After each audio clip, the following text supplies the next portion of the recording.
আমার তাল একটু কম তো। মিষ্টি তৈরি হচ্ছে। এই বীজ থেকে আমরা লাভ দিয়ে দিয়ে গোসল করতাম। এই হচ্ছে থাপড়ানো পর এই রডগুলি গলায় করেন। প্রচুর পানি বেড়ে গেছে। Hello everyone, this is Rana. Welcome to my channel living with Luvia. আমরা ঘিওরের বিখ্যাত মিষ্টি পট্টিতে আসছি এবং একটু মিষ্টি খেতেও বসে গেলাম। এটা না, এই যে পরোটা আর মিষ্টি, এটা থাপড়ানো পরোটা এবং এটা মিষ্টি একদম প্রায় গরম মিষ্টি। এই হচ্ছে থাপড়ানো পর রুটি, পরোটা না। তুষার অবশ্য মিষ্টি রুটি কোনোটাই খাবে না, এইমাত্র সে খাওয়া দাওয়া করে আসছে দেখে আমাদের সাথে খাচ্ছে।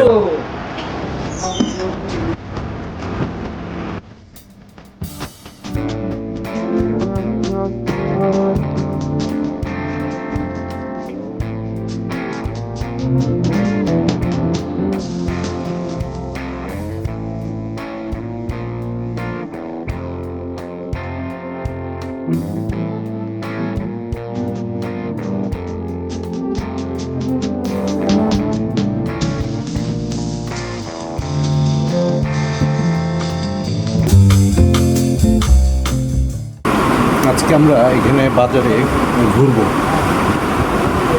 এবং দেখি আমাদের কুস্তা বাজারে, ঘিওরের যে কুস্তা বাজার, এখানে কী কী অ্যাক্টিভিটিস হয় আজকে আমরা তিনজন মিলে ঘুরে ঘুরে দেখি।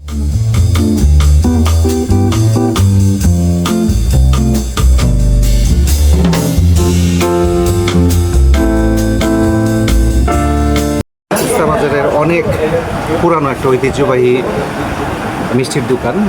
আমি অনুমান করছি এটা প্রায় 50 বছরের পুরানো। তো এটার যে মালিক পক্ষের মানুষজন, তাদের সাথে কথা বলে আমি আসলে আসল ঘটনা জানতে পারবো যে কত বছরের পুরানো। চলেন একটু কথা বলে দেখি ওনার সাথে। ভাইয়ার নামটা বলেন। আমার নাম মোহাম্মদ রাসেল হোসেন। মোহাম্মদ রাসেল হোসেন। দোকানের কোনো নাম আছে এই হোটেলের? মুমিন মিষ্টান্ন ভান্ডার। মুমিন মিষ্টান্ন ভান্ডার। এটা হলো মুমিন মিষ্টান্ন ভান্ডার, কুস্তা। এটা অনেক বড় বাজার, যেটা মুসলিম শহীদুল ইসলাম। মুসলিম শহীদুল ইসলাম সাহেবের এটার মালিক মেনলি। তো যেটা হয়েছে, এটা কুস্তার সবচেয়ে বড় বাজার এবং এটাকে কুস্তার কি বাজার যেন বলে?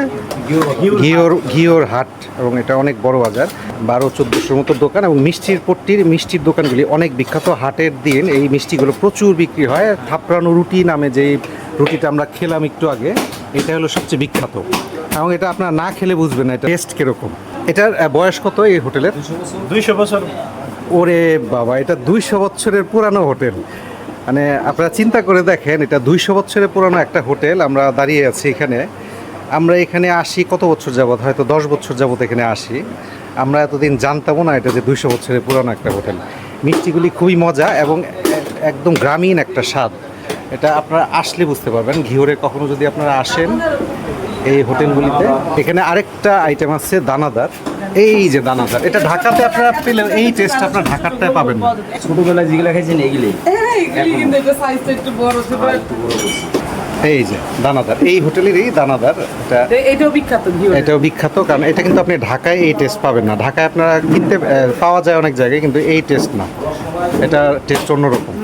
এটা আসলেও এই আমাদের নানাবাড়ি এলাকা, আমার মিসেসের নানাবাড়ি এলাকা, এবং ওনার নানা হয়তো বিখ্যাত লোক ছিলেন এই জায়গায়, কফিলউদ্দিন দর্জি।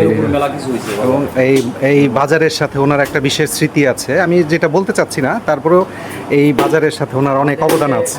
ঘিওর কলেজ শুনছি, দেখি নাই। হ্যাঁ হ্যাঁ, কফিলউদ্দিন দর্জি আপনার যায় এরা টেবিলের উপরে থাপড় দিয়ে বলছিল যে লেখেন স্যার আজকে থেকে ঘিওর কলেজ সরকারি। সেদিনকে থেকে সরকারি। তারপরে ওনার নামে হাই স্কুল আছে, তারপর মসজিদ আছে। হ্যাঁ হ্যাঁ, বড় একটা লোক ছিল সে।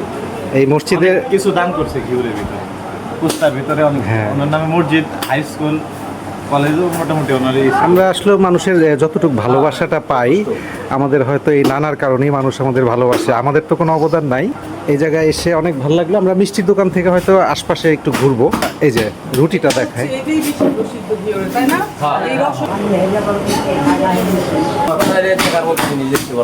এই থাপড়ানোটা আমি অনেক ট্রাই করছি, বাসায় হয় না।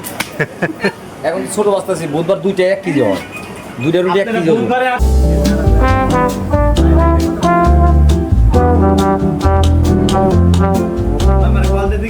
মিষ্টি তৈরি হচ্ছে। আসলে মিষ্টি তৈরিটা এত কাছ থেকে দেখার সৌভাগ্য সবসময় হয় না আমাদের। এটা একদম নিজেদের গ্রাম দেখে আমরা এই সৌভাগ্য হয়েছে যে মিষ্টি কিভাবে বানায়। এই যে দেখেন মিষ্টির ছানাগুলি, এটা একটু আগে যে মিষ্টিটা খেলাম আমরা এইটারই এই যে প্রস্তুত। আচ্ছা, আমরা এত কাছ থেকে আসলে মিষ্টি বানানো এর আগে কখনো দেখিনি। এই দোকানে আমরা খাওয়া দাওয়া করলাম। এই দোকানের এটা হলো এই দই মনে হয় বানায় এখানে, আমি জানি না। এই যে দুধ, একদম খাঁটি দুধ। এই যে একটা অংশ, এই দুধগুলি জাল হবে পরে। এই যে মিষ্টি ফেলে দিছে, এখন এটা মিষ্টি জাল হবে। সাদা মিষ্টির একরকম জাল, লাল মিষ্টির আর একরকম জাল।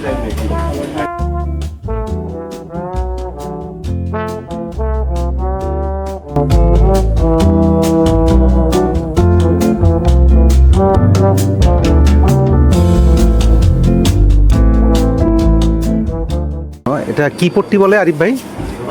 জুতা পট্টি বলে এটা। উনি আরিফ ভাই, এটা ওনার দোকান, বেশ বড় দোকান এটা।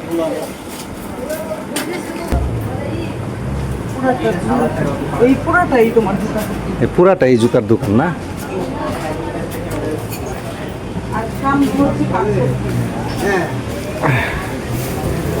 আর আরেকটু সামনে হলো কাঠপট্টি।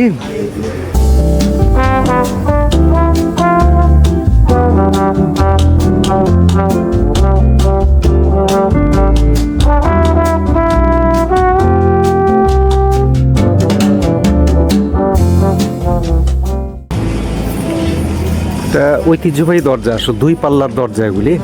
গ্রামে চলে বেশি এই দরজাগুলি।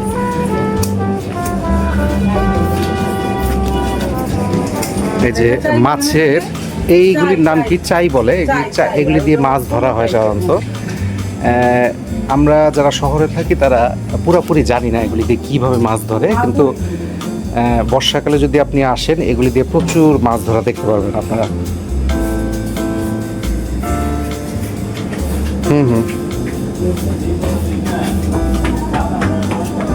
আমরা 3 জন বেরিয়েছি, তুষার, আমি এবং রুমা।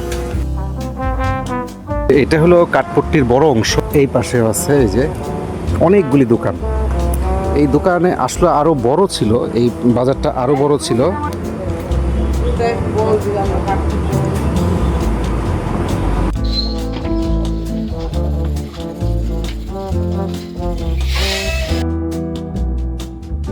সামনে কামারপট্টি, এইখানে যাই। হচ্ছে ঘিওরের হচ্ছে কাঠ পুট্টি, কামার পুট্টি, মিষ্টি পুট্টি, এই তিনটা প্রসিদ্ধ।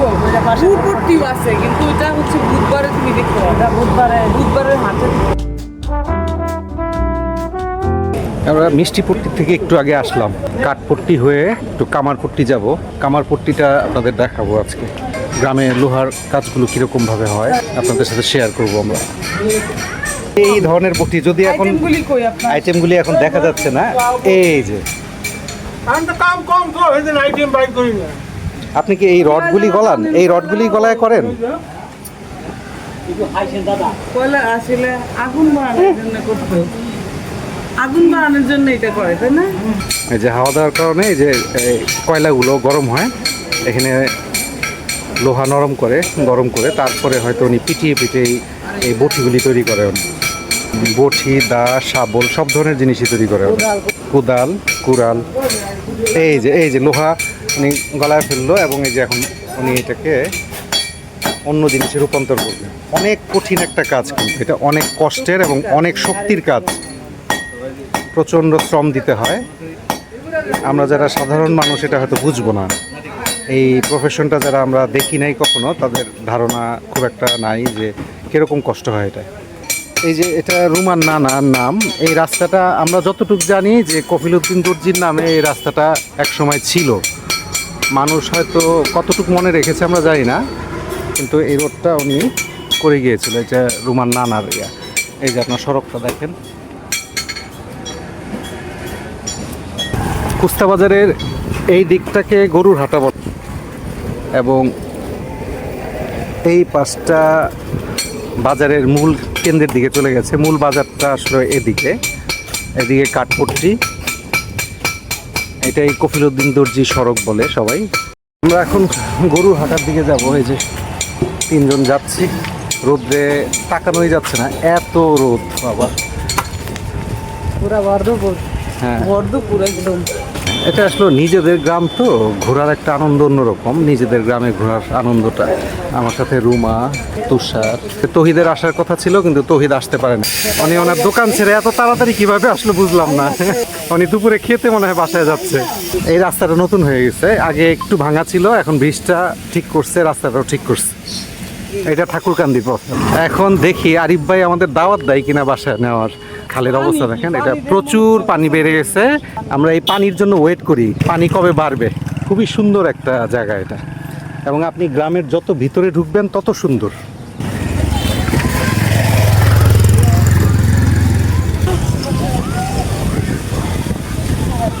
আমরা হাঁটছি গ্রামের রাস্তা দিয়ে, যদিও কিন্তু পাকা রাস্তা। এটা অনেক আগে কাঁচা রাস্তা ছিল, রিসেন্টলি সরকার এটাকে পাকা করে ফেলছে। আসলে মানুষজনের উপকারও হয় পাকা রাস্তা, যোগাযোগের জন্য প্রয়োজন পাকা রাস্তা। গ্রামের মেঠোপথ আমাদের অনেক প্রিয় যদিও, কিন্তু মেঠোপথের কারণে আমাদের যোগাযোগ ব্যবস্থাটা অনেকখানি বিঘ্নিত হয়, যে কারণে পাকা রাস্তাটার প্রয়োজন মাঝে মাঝে পড়ে যায়। তবে গ্রামীণ ভাবটা এখনও আছে। আমরা যত ভিতরে যাব এটা তত গ্রামীণ পরিবেশ বাড়তে থাকবে, ন্যাচারাল বিউটি আরও বাড়তে থাকবে।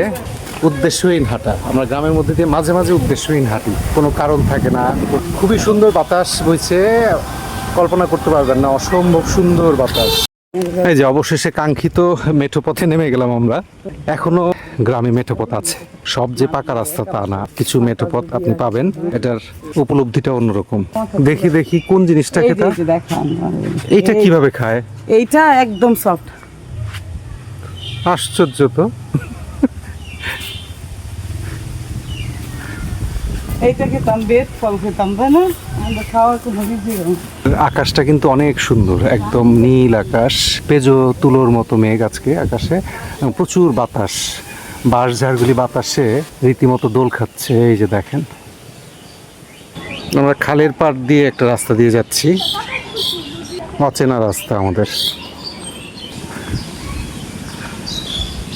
এটাও আর একটা নীরব গ্রাম। আপনি গ্রামের ভেতরে যখন ঢুকে যাবেন, নীরবতা আপনাকে চারপাশ থেকে ঘিরে ধরবে।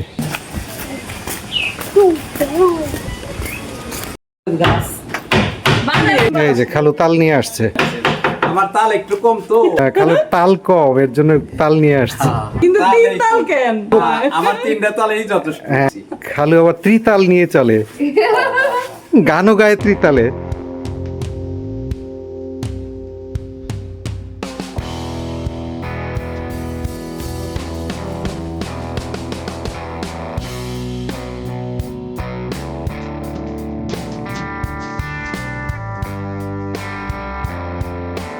আর্কিটেক্টসের আরেকটা ডুপ্লেক্স বাড়ির ডিজাইন এটা।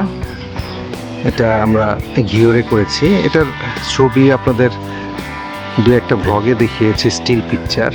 স্থপতি সরফুন্নাহ রুমা, তার হাতের ডিজাইন এটা। ভিডিওতে আপনারা তাকে দেখতে পাচ্ছেন। এটা বাইরের বাড়ির একটা আউটলুক।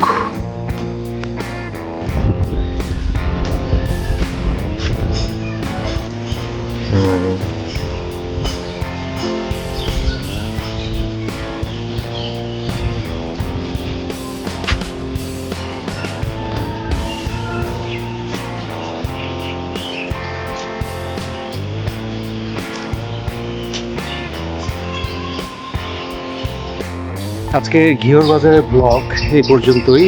আপনাদের সাথে আবার হয়তো কোথাও দেখা হবে নতুন কোনো জায়গায়, নতুন কোনো ব্লগে। সে পর্যন্ত ভালো থাকবেন, সুস্থ থাকবেন, আমাদের সাথেই থাকবেন। খোদা হাফেজ।